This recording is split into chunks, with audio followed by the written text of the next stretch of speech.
প্রিয় ছাত্রছাত্রীরা, আজকে আরও একটা সুন্দর প্রশ্নের সমাধান করব এই ভিডিওতে। তোমরা আশা করি স্ক্রিনে প্রশ্নটা দেখতে পাচ্ছ।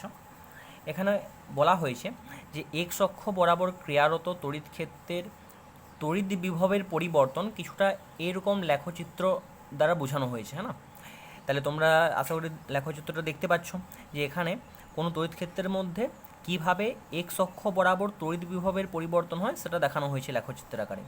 প্রশ্নে জানতে চাওয়া হয়েছে তড়িৎ ক্ষেত্র প্রাবল্যের পরিবর্তনের সঠিক লেখচিত্রটি কীরূপ হবে। চারটা অপশান দেওয়া আছে যে এদের মধ্যে কোন লেখচিত্র তড়িৎ ক্ষেত্র প্রাবল্যের পরিবর্তনটাকে সঠিকভাবে চিহ্নিত করছে। তাহলে চলো এই প্রশ্নটা করা যাক।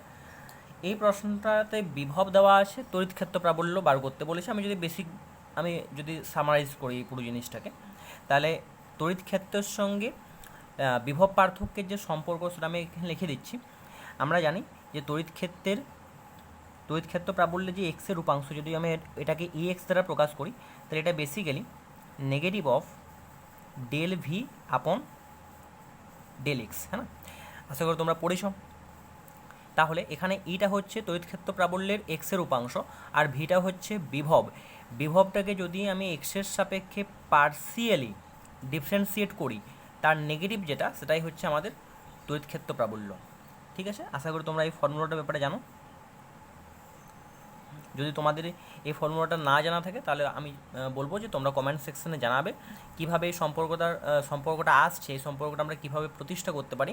আমি পরের ভিডিওতে সেটা নিয়ে আলোচনা করব। ঠিক আছে, আচ্ছা এবার দেখো, লক্ষ্য করো, যদি এখানে পুরো বিভব পার্থক্যের বিভবের সঙ্গে আমার এক্সের সঙ্গে বিভবের পরিবর্তনের লেখচিত্রটা দেখো, তাহলে এখানে এই রেঞ্জটা লক্ষ্য করো, -2 থেকে 2 পর্যন্ত। এই রেঞ্জের মধ্যে আমাদের বিভব পার্থক্য যেটা, সেই বিভব পার্থক্যটা এক্স অক্ষের বিভবটা এক্স অক্ষের সঙ্গে সমান্তরাল।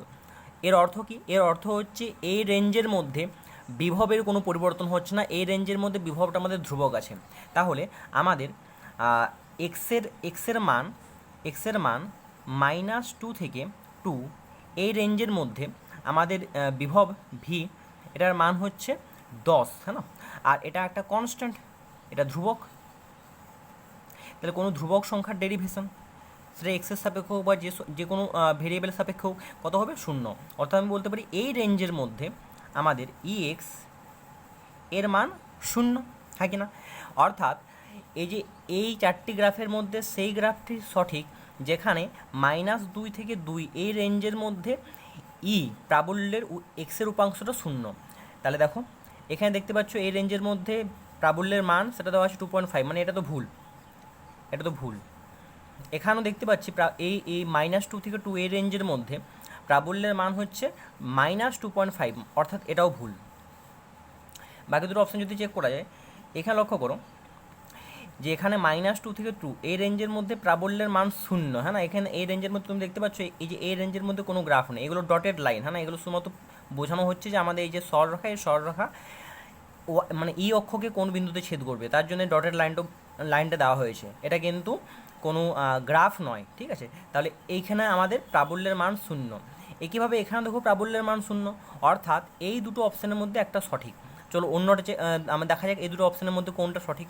তার জন্য আমাদের দেখতে হবে যে কোনো একটা রেঞ্জ বেছে নাও, হলে 2 থেকে 7-এর মধ্যে, এক্সের রেঞ্জ 2 থেকে 7-এর মধ্যে। এখানে বিভবের পরিবর্তন দেখো, এখানে এক্সের পরিবর্তনের সঙ্গে সঙ্গে, এক্সের বৃদ্ধির সঙ্গে সঙ্গে বিভবটা কমে যাচ্ছে, আর সেই পরিবর্তনটা একটা সররৈখিক পরিবর্তন, মানে সররৈখিকভাবে পরিবর্তিত হচ্ছে। তাহলে যদি আমি এখানে ভি এর সঙ্গে এক্সের পরিবর্তনের যে লেখচিত্র, এর থেকে যদি আমি একটা সমীকরণ বার করতে পারি, করা যাক। সরলরেখা সমীকরণ আমরা জানি, সরলরেখা সমীকরণ নির্ণয় করার জন্য যে সূত্রটা, সেটা আশা করি তোমরা পড়েছো। সেটা কি না, y - y1 divided by x - x1 equal to y2 - y1 divided by x2 - x1, হ্যাঁ না? আশা করি এটা তোমাদের জানো। ব্যাস এখানে এক্সের জায়গায় তো এক্স আছে, ওয়াইয়ের জায়গায় ভি আছে। তাহলে আমি যখন সমীকরণটা লিখবো তখন ওয়াইয়ের জায়গায় আমরা ব্যবহার করবো ভি, আর এক্সের জায়গায় এক্সে ব্যবহার করা যেতে পারে। এরপর দেখো লেখচিত্রটা শুরু হয়েছে এই বিন্দু থেকে, হ্যাঁ না? দেখতে পাচ্ছ আশা করি এই বিন্দুতে আমাদের এক্সের মান হচ্ছে 2, আর ভি এর মান হচ্ছে 10, তাহলে এই বিন্দুর স্থানাঙ্ক 2,10। আর এই যে এই বিন্দুতে লেখচিত্রটি এক্স অক্ষকে ছেদ করেছে, অর্থাৎ এক্সের স্থানাঙ্ক 7 এবং ওয়াইয়ের স্থানাঙ্ক কত হবে, অর্থাৎ ভি এর স্থানাঙ্ক হবে 0। তাহলে এখানে এই দুটোর মধ্যে যে কোনো একটাকে তুমি প্রথম বিন্দু, অন্যটাকে দ্বিতীয় বিন্দু ভাবতে পারো। ধরো আমি বলছি এটা হচ্ছে আমাদের প্রথম বিন্দু 2,7, অর্থাৎ এখানে ভি এর মান হচ্ছে 2 আর এক্সের মান হচ্ছে 7। চলো মান বসানো যাক। তাহলে ভি এর মান হচ্ছে ওখানে 10 আর এক্সের মান হচ্ছে 2। আচ্ছা, তাহলে এটা যদি প্রথম বিন্দু হয়, এটা দ্বিতীয় বিন্দু। এখানে এক্সের মান 7 এবং ভি এর মান 0, তাহলে এক্সের মান হচ্ছে 7 আর x2 এর মান 7 আর x1 এর মান তো আমরা আগেই বার করে রেখেছি 2, আর ভি এর মান ওই বিন্দুটা হচ্ছে 0, ভি এর সেকেন্ড মানটা, আর v1 এর মানটা তো আগেই বার করা আছে 10। তাহলে নাও ভি আর এক্সের মধ্যে তুমি সম্পর্কে একটা সমীকরণ পেয়ে গেলে। চলো সমীকরণটা একটু ভালো যদি আমি লিখি, তাহলে কী পাবো, x-10 ডিভাইডেড বাই x-2 সমানই হচ্ছে এখানে -10/5, হ্যাঁ না, 7 - 2 মানে 5, তাহলে -10কে 5 দিয়ে ভাগ করলে হচ্ছে -2, অর্থাৎ আমি পাচ্ছি যে ভি -10 সমান x-2টাকে এদিকে গুণ করে দাও, তাহলে এটা হচ্ছে -2x + 4, অর্থাৎ ভি এর সমীকরণ কী পেলাম। অতএব ভি এর সমীকরণ যেটা পেলাম সেটা হচ্ছে ভি সমানই হচ্ছে -2x প্লাস -10টাকে এদিকে নিয়ে গেলে +14, হ্যাঁ না, এটা হচ্ছে ভি এর সমীকরণ। আশা করি এবারে তোমরা ইএক্স বার করতে পারবে। ইএক্স এর ফর্মুলা কি, -dv/dx, অর্থাৎ এটাকে পার্সিয়ালি ডিফারেন্সিয়েট করতে হবে এক্সের সাপেক্ষে। দেখো পার্সিয়ালি ডিফারেন্সিয়েটের নিয়মটা হুবহু ডিফারেন্সিয়েশনের মতো, ঠিক আছে। ব্যাস যদি এখানে এক্স বাদ দিয়ে ওয়াই বা জেড থাকতো, সেই জিনিসগুলোকে আমাকে, সেই ভেরিয়েবলগুলোকে আমাদের ধ্রুবক ধরে নিতে হতো। এখানে সেরকম কোনো ব্যাপার নেই, মানে যেমন তোমরা সাধারণ ডেরিভেশন করো সেইভাবে করতে পারো। তাহলে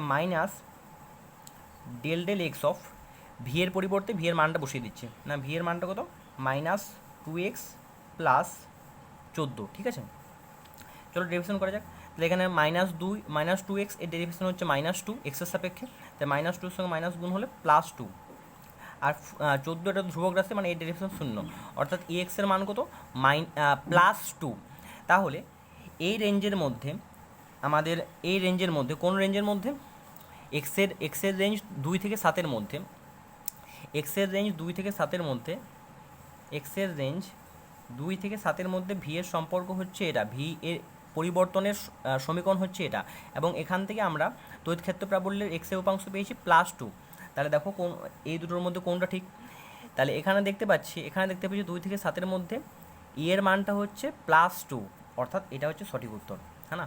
ব্যাস আমি এই রেঞ্জটা চেক করে বলতে পারি এটা সঠিক উত্তর, কারণ এইখানে দেখো এই উত্তরটা ভুল দেওয়া আছে। এখানে 2 থেকে 7-এর মধ্যে এর মানটা দেওয়া আছে -2, সেটা নয়, আমাদের উত্তরটা হচ্ছে +2, হ্যাঁ কি না। কিন্তু আমি বলবো তোমরা নিজেরা চেষ্টা করে দেখো, আমাকে কমেন্টে জানাবে তোমরা যে এক্সের রেঞ্জটা -2 থেকে -4-এর মধ্যে। তোমরা উত্তর পেয়ে গেছো, আমি জানি উত্তর পেয়ে গেছো, কারণ যদি এটা সঠিক উত্তর হয় তাহলে -2 থেকে -4-এর মধ্যে এক্সের মানটা হবে অবশ্যই -5। কিন্তু আমি বলবো তোমরা বাইরেতে ট্রাই করে দেখো এটা, যে তোমরা প্রথমে ভি এর সঙ্গে এক্সের পরিবর্তনের সমীকরণটা নির্ণয় করো এই সরলরেখার জন্য, মানে এই সরলরেখার সমীকরণটা নির্ণয় করো, তারপরে এক্সের মানটা নির্ণয় করো এই সূত্র প্রয়োগ করে, তারপরে আমাকে জানাও কি তোমাদের কি উত্তর -5 বেরোলো নাকি আসছে না, ঠিক আছে। আশা করি ভিডিওটা তোমাদের ভালো লেগেছে। যদি ভিডিওতে কোনো সমস্যা থাকে তোমরা অবশ্যই কমেন্টে জানাবে, আর যদি এই সম্পর্কটার প্রতিষ্ঠা কী করে হচ্ছে সেটা জানতে চাও তাহলেও কমেন্টে জানাবে। Thank you.